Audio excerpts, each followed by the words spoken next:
आओ पढ़िए 10वीं श्रेणी की पुस्तक स्वागत जिंदगी का लैसन नंबर 6 संतुलित भावक विकास। संतुलित भावक विकास का मतलब है कि जिथे एक विद्यार्थी सरीरक तौर पर तंदुरुस्त होवे उत्थे वो मानसिक तौर के उपर भी तंदुरुस्त होना चाहिए। ये बारे में लैसन हैगा।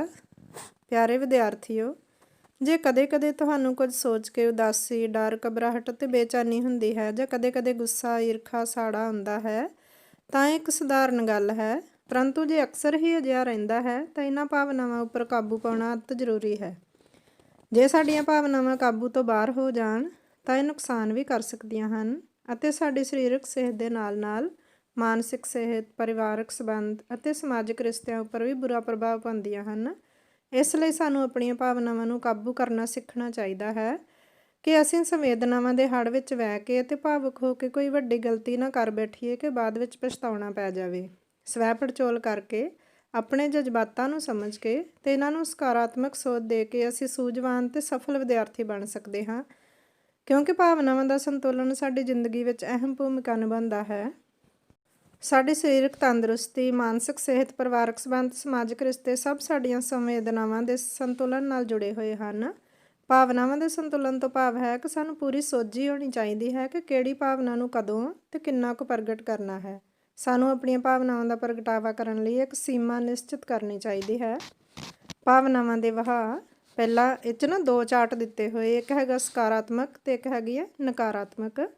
ਸਕਾਰਾਤਮਕ ਭਾਵਨਾਵਾਂ ਕਿਹੜੀਆਂ ਆ? ਖੁਸ਼ੀ, ਮਾਣ, ਭਰੋਸਾ, ਵਿਸ਼ਵਾਸ, ਆਸ, ਪਿਆਰ ਅਤੇ ਹਮਦਰਦੀ। ਨਕਾਰਾਤਮਕ ਭਾਵਨਾਵਾਂ ਹੈਗੀਆਂ ਉਦਾਸੀ, ਪਛਤਾਵਾ ਜਾਂ ਸ਼ਰਮਿੰਦਗੀ, ਈਰਖਾ ਜਾਂ ਸਾੜਾ, ਬੇਚੈਨੀ ਅਤੇ ਡਰ, ਨਿਰਾਸ਼ਾ, ਗੁੱਸਾ ਅਤੇ ਨਾਰਾਜ਼ਗੀ। ਇਹ ਹੈਗੀਆਂ ਨਕਾਰਾਤਮਕ ਭਾਵਨਾਵਾਂ। ਭਾਵਨਾਵਾਂ ਦਾ ਸੰਤੁਲਨ ਕਾਇਮ ਕਰਨ ਲਈ ਆਪਣੇ ਅਧਿਆਪਕ ਜਾਂ ਕਿਸੇ ਵੱਡੇ ਨਾਲ ਸਲਾਹ ਮਸ਼ਵਰਾ ਕਰ ਸਕਦੇ ਹੋ। ਪਿਆਰੇ ਵਿਦਿਆਰਥੀਓ, ਆਪਣੀ ਜਮਾਤ ਵਿੱਚ ਦੋ ਟੀਮਾਂ ਬਣਾ ਲਓ, ਇੱਕ ਟਾਂਕ ਸੰਖਿਆ ਵਾਲੇ ਅਤੇ ਦੂਸਰੇ ਜਿੱਤ ਸੰਖਿਆ ਵਾਲੇ ਰੋਲ ਨੰਬਰ, ਅਤੇ ਵਿਚਾਰ ਵਟਾਂਦਰੇ ਰਾਹੀਂ ਰੋਲ ਪਲੇ ਰਾਹੀਂ ਉੱਤਰ ਦੇਣਗੇ। ਟਾਂਕ ਸੰਖਿਆ ਵਾਲੇ ਰੋਲ ਨੰਬਰ ਆਪਣੀ ਖੁਸ਼ੀ ਦਾ ਭਾਵਨਾ ਦਾ ਪ੍ਰਗਟਾਵਾ, ਸ਼ੁਕਰੀਆ ਜਾਂ ਧੰਨਵਾਦ ਕਰਨ ਦੀ ਭਾਵਨਾ ਦਾ ਪ੍ਰਗਟਾਵਾ, ਆਪਣੇ ਡਰ ਦੀ ਭਾਵਨਾ ਦਾ ਪ੍ਰਗਟਾਵਾ, ਅਤੇ ਜਿੱਤ ਵਾਲੇ ਆਪਣੀ ਖੁਸ਼ੀ ਦੀ ਭਾਵਨਾ ਦਾ ਪ੍ਰਗਟਾਵਾ, ਮਾਫੀ ਮੰਗਣ ਦੀ ਭਾਵਨਾ ਅਤੇ ਹਮਦਰਦੀ ਦੀ ਭਾਵਨਾ ਦਾ ਪ੍ਰਗਟਾਵਾ। ਆਪਣੀ ਜਮਾਤ ਵਿੱਚ ਵਿਚਾਰ ਕਰੋ ਅਤੇ ਲਿਖੋ ਕਿ ਉਪਰੋਕਤ ਤੋਂ ਇਲਾਵਾ ਆਪਣੀਆਂ ਭਾਵਨਾਵਾਂ ਦੇ ਸਕਾਰਾਤਮਕ ਪ੍ਰਗਟਾਵੇ ਲਈ ਹੋਰ ਕਿਹੜੇ ਢੰਗ ਅਪਣਾਉਣ ਦੇ ਯਤਨ ਕਰ ਸਕਦੇ ਹੋ। ਮੇਰੀ ਭਾਵਨਾਵਾਂ ਦੀ ਸੂਝ। ਹੇਠਾਂ ਦਿੱਤੇ ਖਾਕੇ ਵਿੱਚ ਕੁਝ ਭਾਵਨਾਵਾਂ ਦਿੱਤੀਆਂ ਗਈਆਂ ਹਨ। ਇਸ ਸਾਰਣੀ ਨੂੰ ਪੂਰਾ ਕਰਕੇ ਤੁਸੀਂ ਆਪਣੀਆਂ ਭਾਵਨਾਵਾਂ ਵੀ ਸੰਵੇਦਨਸ਼ੀਲਤਾ ਦਾ ਅੰਦਾਜ਼ਾ ਲਗਾ ਸਕਦੇ ਹੋ। ਮੇਰਾ ਨਾਮ, ਉਸ ਤੋਂ ਬਾਅਦ ਮੈਨੂੰ ਖੁਸ਼ੀ ਹੁੰਦੀ ਹੈ ਜਦੋਂ। ਇਹਦੇ ਵਿੱਚ ਤੁਸੀਂ ਲਿਖਣਾ ਆ ਕਿ ਉਹ ਕਿਹੜੀ ਗੱਲ ਹੈ ਜਾਂ ਉਹ ਕਿਹੜਾ ਕੰਮ ਹੈ ਜਾਂ ਕਿਹੜੀ ਭਾਵਨਾ ਦੇ ਪ੍ਰਗਟਾਅ ਵਿੱਚ ਤੁਹਾਨੂੰ ਖੁਸ਼ੀ ਹੁੰਦੀ ਹੈ। ਉਸ ਤੋਂ ਬਾਅਦ ਤੁਸੀਂ ਲਿਖਣਾ ਮੈਨੂੰ ਦੁੱਖ ਹੁੰਦਾ ਹੈ ਜਦੋਂ। ਕੀ ਹੋਵੇ ਤਾਂ ਤੁਹਾਨੂੰ ਦੁੱਖ ਲੱਗਦਾ, ਜਾਂ ਫਿਰ ਮੈਨੂੰ ਡਰ ਲੱਗਦਾ ਹੈ ਜਦੋਂ, ਮੈਨੂੰ ਨਫ਼ਰਤ ਹੁੰਦੀ ਹੈ ਜਦੋਂ, ਮੈਨੂੰ ਮਾਣ ਹੁੰਦਾ ਹੈ ਜਦੋਂ। ਇਹਦੇ ਵਿੱਚ ਤੁਸੀਂ ਉਹ ਵਾਲੀ ਕੰਡੀਸ਼ਨ ਲਿਖਣੀ ਹੈ, ਉਹ ਸਿਚੁਏਸ਼ਨ ਲਿਖਣੀ ਹੈ ਜਿਹਦੇ ਵਿੱਚ ਤੁਹਾਨੂੰ ਨਫ਼ਰਤ ਹੁੰਦੀ ਹੈ, ਜਾਂ ਜਿਸ ਚੀਜ਼ ਤੋਂ ਤੁਹਾਨੂੰ ਡਰ ਲੱਗਦਾ, ਜਾਂ ਜਿਸ ਕੰਮ ਨੂੰ ਕਰਕੇ ਤੁਹਾਨੂੰ ਮਾਣ ਹੁੰਦਾ ਆ। ਇਹ ਤੁਸੀਂ ਆਪਣੀ ਸਮਝ ਦੇ ਮੁਤਾਬਕ ਅਤੇ ਜੋ ਕੁਛ ਵੀ ਤੁਹਾਡੇ ਨਾਲ ਹੁੰਦਾ ਆ, ਜੋ ਕੁਛ ਤੁਹਾਡੇ ਮਨ ਦੇ ਵਿੱਚ ਵਿਚਾਰ ਹੈ, ਉਹਦੇ ਹਿਸਾਬ ਨਾਲ ਲਿਖਣਾ ਆ। ਇਹ ਕੁਐਸਚਨਸ ਦੇ ਆਨਸਰ ਜਿਹੜੇ ਆ ਤੁਸੀਂ ਬਿਲਕੁਲ ਆਪਣੇ ਆਪ ਹੀ ਦੇਣੇ ਆ।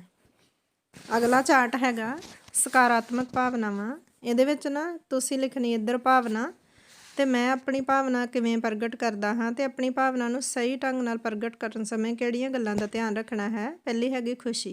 ਇਹਦੇ ਵਿੱਚ ਤੁਸੀਂ ਲਿਖਣਾ ਕਿ ਜਦੋਂ ਤੁਸੀਂ ਬਹੁਤ ਖੁਸ਼ ਹੁੰਦੇ ਹੋ ਤਾਂ ਤੁਸੀਂ ਆਪਣੀ ਭਾਵਨਾ ਕਿਵੇਂ ਪ੍ਰਗਟ ਕਰਦੇ ਹੋ, ਅਤੇ ਕਿਹੜੀਆਂ ਚੀਜ਼ਾਂ ਦਾ ਧਿਆਨ ਰੱਖਣਾ ਕਿ ਹੋਰ ਚੰਗੇ ਕੰਮ ਕਰੀਏ, ਆਪਣੀ ਖੁਸ਼ੀ ਦੂਜਿਆਂ ਨਾਲ ਸਾਂਝੀ ਕਰੀਏ, ਦੂਜਿਆਂ ਦੀ ਬਿਹਤਰੀ ਲਈ ਕੰਮ ਕਰੀਏ। ਇਸੇ ਤਰ੍ਹਾਂ ਹੈਗਾ ਮਾਣ। ਜਦੋਂ ਕੋਈ ਵਧੀਆ ਕੰਮ ਕੀਤਾ ਜਾਂਦਾ ਅਤੇ ਤੁਹਾਨੂੰ ਮਾਣ ਮਹਿਸੂਸ ਹੁੰਦਾ, ਉਸ ਵੇਲੇ ਤੁਸੀਂ ਆਪਣੀ ਭਾਵਨਾ ਦਾ ਪ੍ਰਗਟਾਅ ਕਿਵੇਂ ਕਰਦੇ ਹੋ, ਇਹਨੂੰ ਤੁਸੀਂ ਫਸਟ ਕਾਲਮ ਵਿੱਚ ਲਿਖਣਾ। ਅਤੇ ਜੇਕਰ ਤੁਹਾਨੂੰ ਕਿਸੇ ਚੀਜ਼ 'ਤੇ ਮਾਣ ਹੈ ਅਤੇ ਨਾਲ ਦੀ ਨਾਲ ਹੀ ਤੁਹਾਡੇ ਵਿੱਚ ਇਹ ਗੁਣ ਹੋਣੇ ਚਾਹੀਦੇ, ਨਿਮਰਤਾ, ਹਲੀਮੀ ਵਿੱਚ ਰਹੀਏ, ਹੰਕਾਰ ਨਾ ਕਰੀਏ, ਚੰਗਿਆਈ ਦੇ ਰਸਤੇ ਉੱਪਰ ਚੱਲਦੇ ਹੀ ਰਹੀਏ। ਅਗਲਾ ਹੈਗਾ ਭਰੋਸਾ ਜਾਂ ਵਿਸ਼ਵਾਸ। ਜੇਕਰ ਤੁਸੀਂ ਕਿਸੇ ਬੰਦੇ 'ਤੇ ਵਿਸ਼ਵਾਸ ਕਰਦੇ ਹੋ ਤੇ ਉਹ ਵਾਲੀ ਭਾਵਨਾ ਨੂੰ ਕਿਵੇਂ ਪ੍ਰਗਟ ਕਰਦੇ ਹੋ ਤੁਸੀਂ ਫਸਟ ਕਾਲਮ 'ਚ ਲਿਖਣਾ। ਤੇ ਕਿਹੜੇ ਕੰਮ ਕਰਨੇ ਚਾਹੀਦੇ ਹੋ ਹੈਗੇ, ਕਿਸੇ ਭਰੋਸੇਯੋਗ ਨਾਲ ਸਾਂਝਾ ਕਰੀਏ, ਕਿਸੇ ਦਾ ਭਰੋਸਾ ਨਾ ਗਵਾਈਏ, ਕਿਸੇ ਤੋਂ ਸੁਣੀ ਹੋਈ ਕੋਈ ਗੱਲ ਕਿਸੇ ਹੋਰ ਨਾਲ ਸਾਂਝੀ ਨਾ ਕਰੀਏ, ਆਸ ਜਾਂ ਆਸ਼ਾਵਾਦ। ਇਹਦੇ ਵਿੱਚ ਵੀ ਤੁਸੀਂ ਜੇਕਰ ਤੁਸੀਂ ਕਿਸੇ ਬੰਦੇ ਤੋਂ ਕੋਈ ਆਸ ਕਰਦੇ ਹੋ ਜਾਂ ਤੁਹਾਡਾ ਸੁਭਾਅ ਆਸ਼ਾਵਾਦੀ ਹੈ ਤੇ ਤੁਸੀਂ ਉਸ ਭਾਵਨਾ ਦਾ ਪ੍ਰਗਟਾਅ ਕਿਵੇਂ ਕਰਦੇ ਹੋ ਤੁਸੀਂ ਲਿਖਣਾ।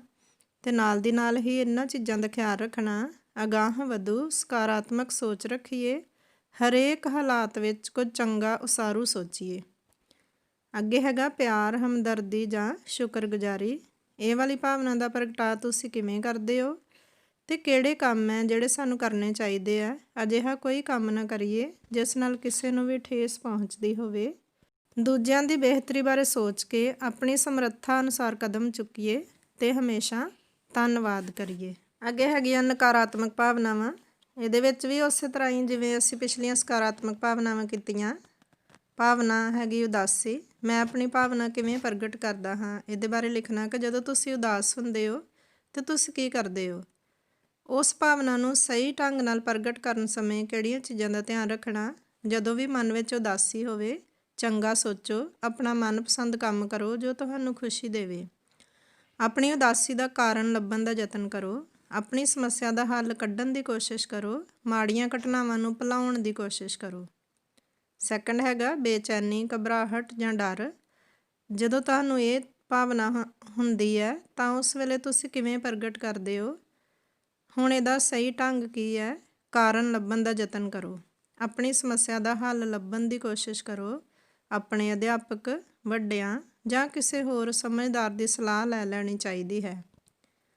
ਅੱਗੇ ਹੈਗਾ ਨਿਰਾਸ਼ਾ। ਜਦੋਂ ਤੁਸੀਂ ਜ਼ਿੰਦਗੀ ਵਿੱਚ ਬਹੁਤ ਜ਼ਿਆਦਾ ਨਿਰਾਸ਼ ਹੁੰਦੇ ਹੋ, ਕੋਈ ਕੰਮ ਕਰਦੇ ਹੋ ਪੂਰਾ ਨਹੀਂ ਹੁੰਦਾ, ਤੁਸੀਂ ਬਹੁਤ ਨਿਰਾਸ਼ ਹੋ ਜਾਂਦੇ ਹੋ, ਉਸ ਵੇਲੇ ਤੁਸੀਂ ਆਪਣੀ ਭਾਵਨਾ ਨੂੰ ਕਿਵੇਂ ਪ੍ਰਗਟ ਕਰਦੇ ਹੋ ਉਹ ਲਿਖਣਾ। ਤੇ ਉਸ ਭਾਵਨਾ 'ਤੇ ਕਾਬੂ ਪਾਉਣ ਲਈ ਤੁਸੀਂ ਕਿਹੜਾ ਕੰਮ ਕਰ ਸਕਦੇ ਹੋ। ਆਪਣੇ ਨਾਲ ਵਾਪਰੀ ਕੋਈ ਚੰਗੀ ਘਟਨਾ ਯਾਦ ਕਰੋ, ਆਪਣੇ ਆਪ ਵਿੱਚ ਸੁਧਾਰ ਕਰਕੇ ਅੱਗੇ ਵਧਣ ਦਾ ਯਤਨ ਕਰੋ, ਬੁਰੀਆਂ ਘਟਨਾਵਾਂ ਨੂੰ ਭੁਲਾਉਣ ਦਾ ਯਤਨ ਕਰੋ, ਅਸਫਲਤਾ ਤੋਂ ਸਬਕ ਸਿੱਖੋ। ਅੱਗੇ ਹੈਗੀ ਈਰਖਾ ਤੇ ਸਾੜਾ। ਇਸ ਭਾਵਨਾ ਨੂੰ ਤੁਸੀਂ ਕਿਵੇਂ ਪ੍ਰਗਟ ਕਰਦੇ ਹੋ ਪਹਿਲਾਂ ਇਹ ਲਿਖਣਾ, ਫਿਰ ਉਸ ਤੋਂ ਬਾਅਦ ਇਹਨੂੰ ਸਹੀ ਕਿਵੇਂ ਕਰਨਾ ਆ। ਜਿਸ ਨਾਲ ਈਰਖਾ ਹੋਵੇ ਉਸ ਦੀਆਂ ਚੰਗੀਆਂ ਆਦਤਾਂ ਦੀ ਨਕਲ ਕਰਕੇ ਆਪਣੇ ਵਿੱਚ ਸੁਧਾਰ ਕਰਨ ਦਾ ਯਤਨ ਕਰਨਾ ਚਾਹੀਦਾ ਹੈ। ਨੈਕਸਟ ਹੈਗਾ ਸ਼ਰਮਿੰਦਗੀ ਤੇ ਪਛਤਾਵਾ। ਇਸ ਨੂੰ ਤੁਸੀਂ ਕਿਵੇਂ ਪ੍ਰਗਟ ਕਰਦੇ ਹੋ। ਇਸ 'ਤੇ ਕਾਬੂ ਪਾਉਣ ਲਈ ਅਸੀਂ ਕੀ ਕਰਾਂਗੇ, ਹੋਈ ਗਲਤੀ ਦੀ ਮਾफ़ੀ ਮੰਗ ਲੈਣੀ ਚਾਹੀਦੀ ਹੈ, ਅੱਗੇ ਤੋਂ ਦੁਬਾਰਾ ਗਲਤੀ ਨਾ ਦੁਹਰਾਉਣ ਦਾ ਵਾਅਦਾ ਕਰਨਾ ਚਾਹੀਦਾ ਹੈ। ਅੱਗੇ ਹੈਗਾ ਗੁੱਸਾ ਜਾਂ ਨਾਰਾਜ਼ਗੀ। ਤੁਸੀਂ ਇਸ ਭਾਵਨਾ ਨੂੰ ਕਿਵੇਂ ਪ੍ਰਗਟ ਕਰਦੇ ਹੋ ਤੇ ਇਹਨੂੰ ਠੀਕ ਕਿਵੇਂ ਕੀਤਾ ਜਾ ਸਕਦਾ। ਸ਼ਾਂਤ ਰਹਿ ਕੇ ਆਪਣਾ ਪੱਖ ਪੇਸ਼ ਕਰਨਾ ਚਾਹੀਦਾ ਹੈ। ਜਿਸ ਨਾਲ ਨਾਰਾਜ਼ਗੀ ਹੋਵੇ ਉਸ ਦੇ ਬੁਰੇ ਵਿਹਾਰ ਦਾ ਕਾਰਨ ਜਾਣਨ ਦੀ ਕੋਸ਼ਿਸ਼ ਕਰਨੀ ਚਾਹੀਦੀ ਹੈ। ਨਿਮਰਤਾ ਸਹਿਤ ਉਸ ਨੂੰ ਸੁਧਾਰਨ ਦੀ ਕੋਸ਼ਿਸ਼ ਕਰਨੀ ਚਾਹੀਦੀ ਹੈ। ਅਗਲਾ ਟੌਪਿਕ ਹੈਗਾ ਹਾਣੀਆਂ ਨਾਲ ਵਿਚਰਨ ਦੀ ਕਲਾ। ਦੋ ਦੋਸਤ ਰਵੀ ਅਤੇ ਪ੍ਰਿੰਸ ਇਕੱਠੇ ਘੁੰਮਣ ਜਾਣ ਦਾ ਪ੍ਰੋਗਰਾਮ ਬਣਾਉਂਦੇ ਹਨ। ਰੇਤਲੇ ਟਿੱਬਿਆਂ 'ਤੇ ਜਾਂਦਿਆਂ ਹੀ ਉਹਨਾਂ ਦੀ ਕਿਸੇ ਗੱਲ ਤੋਂ ਬਹਿਸ ਹੋ ਜਾਂਦੀ ਹੈ। ਬਹਿਸ ਵੱਧ ਜਾਂਦੀ ਹੈ ਅਤੇ ਰਵੀ ਨੂੰ ਗੁੱਸਾ ਆ ਜਾਂਦਾ ਹੈ। ਉਹ ਪ੍ਰਿੰਸ 'ਤੇ ਥੱਪੜ ਮਾਰ ਦਿੰਦਾ ਹੈ। ਪ੍ਰਿੰਸ ਕੁਝ ਨਹੀਂ ਬੋਲਦਾ ਅਤੇ ਰੇਤ ਉੱਪਰ ਲਿਖਦਾ ਹੈ, ਅੱਜ ਮੇਰੇ ਪਿਆਰੇ ਦੋਸਤ ਨੇ ਮੇਰੇ ਥੱਪੜ ਮਾਰਿਆ। ਲਿਖਣ ਤੋਂ ਬਾਅਦ ਉਹ ਉੱਥੋਂ ਤੁਰ ਪੈਂਦੇ ਹਨ, ਪਰ ਚੁੱਪ ਅਤੇ ਸ਼ਾਂਤ। ਥੋੜ੍ਹਾ ਅੱਗੇ ਜਾ ਕੇ ਛੋਟੀਆਂ-ਛੋਟੀਆਂ ਗੱਲਾਂ ਕਰਨੀਆਂ ਸ਼ੁਰੂ ਕਰ ਦਿੰਦੇ ਹਨ। ਥੋੜ੍ਹਾ ਅੱਗੇ ਜਾ ਕੇ ਇੱਕ ਝੀਲ ਵਿੱਚ ਨਹਾਉਣਾ ਸ਼ੁਰੂ ਕਰ ਦਿੰਦੇ ਹਨ। ਨਹਾਉਂਦੇ ਸਮੇਂ ਪ੍ਰਿੰਸ ਦਾ ਪੈਰ ਤਿਲਕ ਜਾਂਦਾ ਹੈ ਅਤੇ ਉਹ ਡੁੱਬਣ ਲੱਗਦਾ ਹੈ। ਰਵੀ ਹਿੰਮਤ ਕਰਕੇ ਉਸ ਨੂੰ ਡੁੱਬਣ ਤੋਂ ਬਚਾ ਲੈਂਦਾ ਹੈ।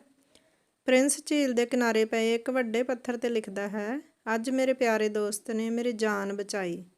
ਰਵੀ ਬਹੁਤ ਹੈਰਾਨ ਹੁੰਦਾ ਹੈ ਅਤੇ ਉਹ ਪ੍ਰਿੰਸ ਨੂੰ ਪੁੱਛਦਾ ਹੈ ਕਿ ਜਦੋਂ ਮੈਂ ਤੈਨੂੰ ਥੱਪੜ ਮਾਰਿਆ ਸੀ ਤਾਂ ਤੂੰ ਰੇਤ 'ਤੇ ਲਿਖਿਆ ਸੀ, ਪਰ ਜਦੋਂ ਮੈਂ ਤੇਰੀ ਜਾਨ ਬਚਾਈ ਤਾਂ ਤੂੰ ਪੱਥਰ ਉੱਪਰ ਲਿਖਿਆ, ਕਿਉਂ।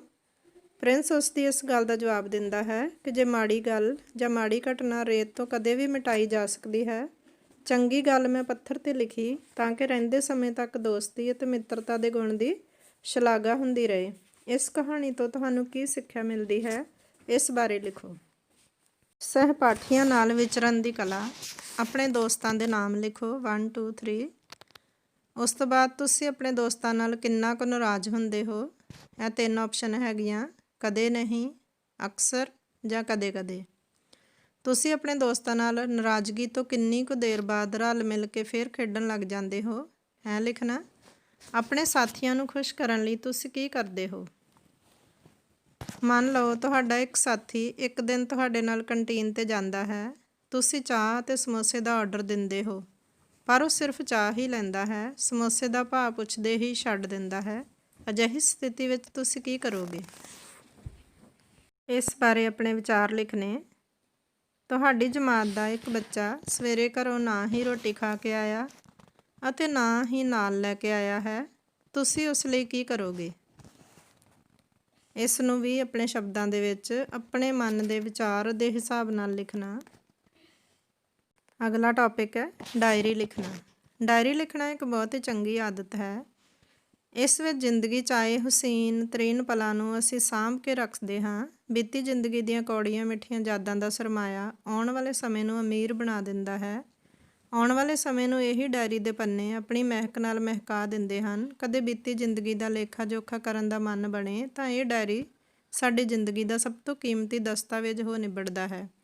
ਇਸ ਲਈ ਹਰ ਇੱਕ ਮਨੁੱਖ ਨੂੰ ਡਾਇਰੀ ਲਿਖਣ ਦੀ ਆਦਤ ਪਾਉਣੀ ਚਾਹੀਦੀ ਹੈ ਅਤੇ ਡਾਇਰੀ ਲਿਖਣਾ ਹਰ ਰੋਜ਼ ਦੇ ਰੁਟੀਨ ਦਾ ਹਿੱਸਾ ਬਣਾ ਲੈਣਾ ਚਾਹੀਦਾ ਹੈ। ਡਾਇਰੀ ਲਿਖਣ ਲਈ ਸਾਨੂੰ ਇਸ ਦੀ ਆਦਤ ਪਾਉਣੀ ਪਵੇਗੀ ਅਤੇ ਆਦਤ ਬਣਾਉਣ ਲਈ ਸਾਨੂੰ ਪੜਾਅ ਦਰ ਪੜਾਅ ਥੋੜ੍ਹਾ ਕੰਮ ਕਰਨਾ ਪਵੇਗਾ। ਪਿਆਰੇ ਵਿਦਿਆਰਥੀਓ, ਤੁਸੀਂ ਹਰ ਰੋਜ਼ ਪੂਰੇ ਦਿਨ ਵਿੱਚ ਵਾਪਰੀਆਂ ਦਿਲਚਸਪ ਘਟਨਾਵਾਂ ਨੂੰ ਕੁਝ ਸਮਾਂ ਕੱਢ ਕੇ ਆਪਣੀ ਡਾਇਰੀ ਵਿੱਚ ਨੋਟ ਕਰਨਾ ਹੈ। ਅੱਜ ਆਪਣੇ ਸਕੂਲ ਦੀ ਪ੍ਰਾਰਥਨਾ ਸਭਾ ਵਿੱਚ ਹੋਈਆਂ ਗਤੀਵਿਧੀਆਂ ਨੂੰ ਆਪਣੀ ਡਾਇਰੀ ਵਿੱਚ ਲਿਖੋ। ਡੇਟ ਪਾਓ, ਫਿਰ ਉਸ ਤੋਂ ਬਾਅਦ ਦਿਨ, ਸਮਾਂ ਅਤੇ ਫਿਰ ਪਿਆਰੀ ਡਾਇਰੀ। ਇਹਦੇ ਵਿੱਚ ਤੁਸੀਂ ਜੋ ਵੀ ਕੁਝ ਲਿਖਣਾ ਚਾਹੁੰਦੇ ਆ, ਪੂਰੇ ਦਿਨ ਵਿੱਚ ਜੋ ਵੀ ਘਟਨਾਵਾਂ ਹੋਈਆਂ ਉਹ ਲਿਖ ਕੇ ਹੇਠਾਂ ਆਪਣੇ ਸਾਈਨ ਕਰਨੇ। ਕੁਐਸਚਨ ਨੰਬਰ 2, ਦੂਸਰੇ ਦਿਨ ਭਰ ਵਿੱਚ ਵਾਪਰੀ ਸਭ ਤੋਂ ਖੂਬਸੂਰਤ ਘਟਨਾ ਆਪਣੀ ਡਾਇਰੀ ਵਿੱਚ ਨੋਟ ਕਰੋ। ਇਸੇ ਤਰ੍ਹਾਂ ਹੀ ਆਪਣੇ ਜਿਹੜੇ ਤੁਹਾਡੇ ਪੂਰਾ ਦਿਨ ਹੁੰਦਾ ਉਹਦੇ ਵਿੱਚ ਜੇਕਰ ਤੁਹਾਨੂੰ ਕੋਈ ਇਹੋ ਜਿਹੀ ਘਟਨਾ ਜਿਸ ਨੂੰ ਤੁਹਾਨੂੰ ਬਹੁਤ ਖੂਬਸੂਰਤ ਲੱਗੇ, ਉਸ ਘਟਨਾ ਦੇ ਬਾਰੇ ਵਿੱਚ ਇਸ ਡਾਇਰੀ ਦੇ ਵਿੱਚ ਜ਼ਰੂਰ ਲਿਖਣਾ। ਤੀਸਰੇ ਦਿਨ ਤੁਸੀਂ ਪਿਛਲੇ ਦਿਨਾਂ ਦੌਰਾਨ ਆਪਣੇ ਹੱਥੀਂ ਕੀਤਾ ਕੰਮ ਜਿਸ ਨੂੰ ਕਰਕੇ ਤੁਹਾਡੇ ਮਨ ਨੂੰ ਅਜੀਬ ਖੁਸ਼ੀ ਮਿਲੀ ਹੋਵੇ, ਉਸ ਨੂੰ ਆਪਣੀ ਡਾਇਰੀ ਵਿੱਚ ਦਰਜ ਕਰੋ ਕਿ ਉਹ ਕੰਮ ਜਿਸ ਨੂੰ ਕਰਕੇ ਤੁਹਾਨੂੰ ਖੁਸ਼ੀ ਮਿਲੀ ਹੋਵੇ, ਉਸ ਕੰਮ ਦੇ ਬਾਰੇ ਵਿੱਚ ਇਸ ਦਿਨ ਤੁਸੀਂ ਲਿਖਣਾ ਆ। ਹੇਠਾਂ ਆਪਣੇ ਹਸਤਾਖਰ ਕਰਨੇ ਅਤੇ ਇਸ ਡਾਇਰੀ ਨੂੰ ਸੰਭਾਲ ਕੇ ਰੱਖਣਾ ਤਾਂ ਕਿ ਆਉਣ ਵਾਲੇ ਸਮੇਂ ਦੇ ਵਿੱਚ ਤੁਸੀਂ ਉਸ ਖੂਬਸੂਰਤ ਘਟਨਾ ਨੂੰ ਯਾਦ ਕਰਕੇ ਖੁਸ਼ੀ ਮਹਿਸੂਸ ਕਰੋ।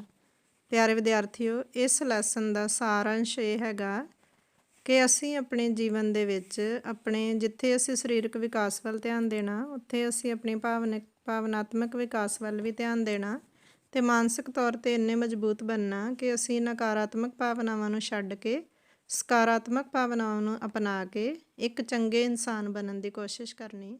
ਧੰਨਵਾਦ।